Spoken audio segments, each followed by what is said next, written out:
마가복음 13장 21절부터 23절까지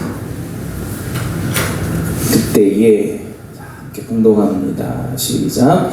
그때에 어떤 사람이 너희에게 말하되 보라 그리스도가 여기 있다 보라 저기 있다 하여도 믿지 말라.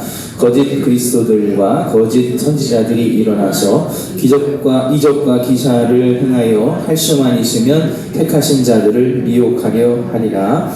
너희는 삼가라. 내가 모든 일을 너희에게 미리 말하였노라. 아멘. 하나님의 말씀입니다. 나팔 불 때 나의 이름 글쎄요. 그래 그러면 대체 무슨 나팔 소리냐? 여러분 나팔 소리 들으셨어요? 자, 우리가 무슨 소리인지는 지금 알 수는 없지만 그때가 되면 이 소리구나 한다는 거예요. 구원받은 자들은, 그날을 기다리던 깨어있는 자들은 하나님 모시는 그 천사장의 호령 소리와 나팔 소리가 들릴 때에는 주님 이 소리군요 하고 기다리던 자들은 알게 된다 라는 겁니다. 사사 에훗이, 왼손잡이 에훗이 에그론 왕을 쳐 죽인 후에 이제 나머지 군사들 다 물리치고 구원을 하기 위해서 에브라임 산지에 들어가서 나팔을 불었어요. 그때 그 길게 울리는 그 전쟁 나팔 소리, 백성들을 모으는 나팔 소리를 들을 때 이 에그론과 모압을 물리치겠다고 기다리던 사람들은 딱 아는 거죠. 딱 소리가 날 때 드디어 진군하자고 나팔 소리가 울리는구나.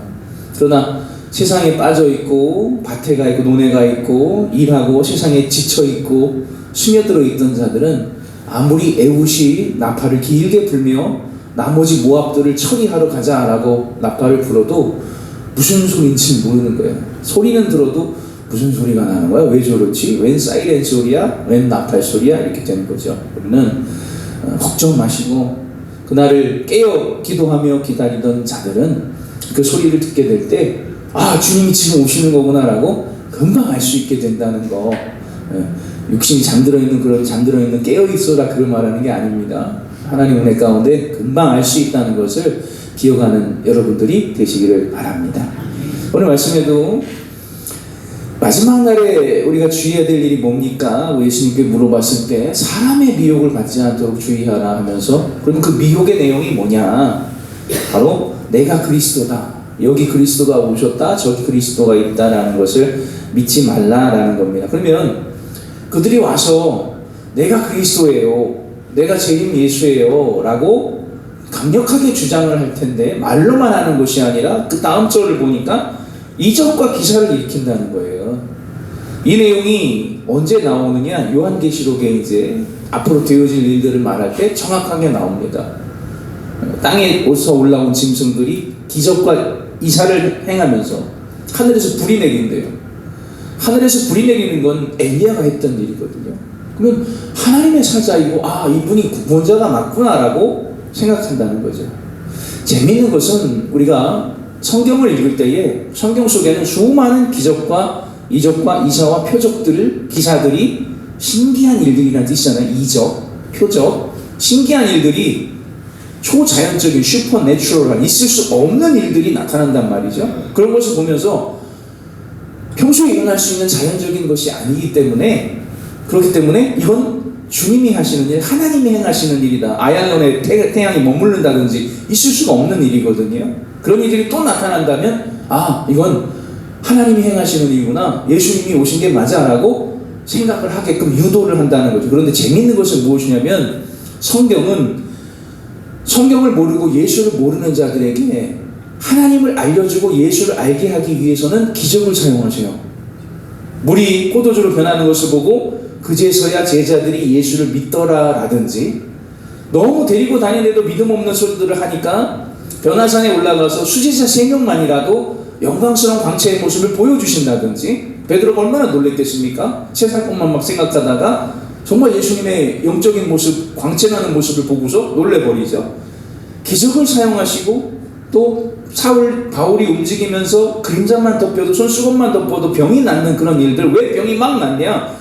하나님이 살아계시고 예수가 증거되는 일에 도움을 주시기 위해서 기적이 막 일어났어요. 즉 믿게 살게 하시기 위해서는 기사와 이적과 표적이 계속 나타났습니다. 그런데 마지막 예수님이 오실 때는 기사와 이적이 표적이 아니라 마지막 때로 갈수록 말씀 중심으로 가게 되는 거예요. 하나님 말씀에서 벗어나지 말고 뭐가 보인다고 들린다고 여기 있다 저기 있다 하는 것에 머리띠 밀고 다니지 말라라는 거예요. 왜?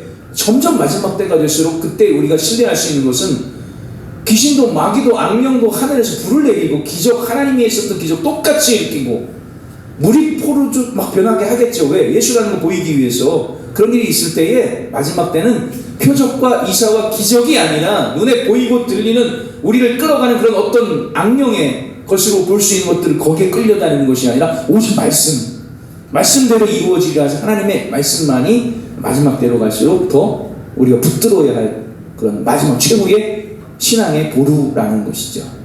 그래서 여기 있다 저기 있다 믿지 말라. 이적과 기사를 똑같이 행한다. 그걸 행해서 그를 미혹할 수 있다면 얼마든지 행한다는 거예요. 하늘에서 불도 떨어지고 대단한 일들을 일으킬 것이다. 물도 가르고 막 다 가르겠죠. 똑같은 일 똑같이 아마 하려고 할 거예요. 그때 우리의 믿음의 근거는 보여지는 현상과 한강물이 갈라질지도 몰라요. 와서 자기가 그리스도라 하면서 거기에 믿음의 근거가 있는 것이 아니라 하나님의 기록된 말씀만이 우리의 마지막 최후의 신앙의 근거가 된다는 것을 너희는 삼가라. 그것을 삼가라 라고 말씀. 이미 내가 다 얘기했으니까 못 들었다 하지 말고 듣는 귀가 복이 있으니 그 마지막 때를 잘 준비하여라 하고 예수님이 말씀하셨어요. 우리 사랑하는 성도들도 오늘날에도 얼마나 많은 자칭 그리스도, 자칭 사도들이 얼마나 많습니까? 오직 주님의 말씀 근거로 신앙생활에 승리할 수 있는 그런 저와 여러분들 되시길 바랍니다. 아멘. 기도하겠습니다.